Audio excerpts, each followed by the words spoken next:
Osmos kanalına hoş geldiniz. Bu videoda taze Türkmenistan'da işleyen intro kodu görkezecek. Dostlar videonu xalasanız kanalıma abza bolup like ve komentar yazmayı yattan çıkarmang. Gelin onda videoya geçelim dostlar. Intronu görüyoruz. Kod işleyen ki. Görüşümüzü alıp işlep. Şimdi bolsa YouTube'a giriyoruz. Hani YouTube'u açalım ki. Dostlar. Yine açıp dur YouTube'u da.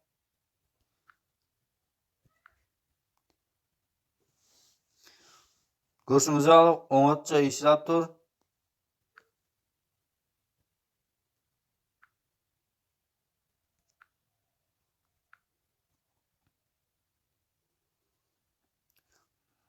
Dostlar yine işlep dur.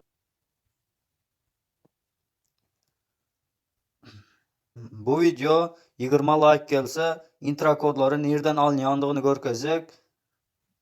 Şuna göre like basın.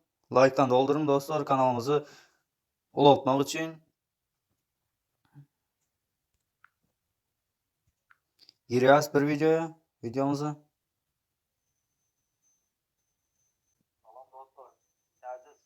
Yine görüşünüzü alıp açıp dur. Dostlar bizim ikinci kanalımız hem var. Onu aşağıdan ona da ağza bolup biliyiniz. Mırgame 06 deyseniz çıkıyor. Onda dine oyun videoları paylaşılıyor. Yine bizim kanalımız Mırgame 06. Mırgame deyip çıktı. Bu kanalımıza hem ağza bolup biliyiniz.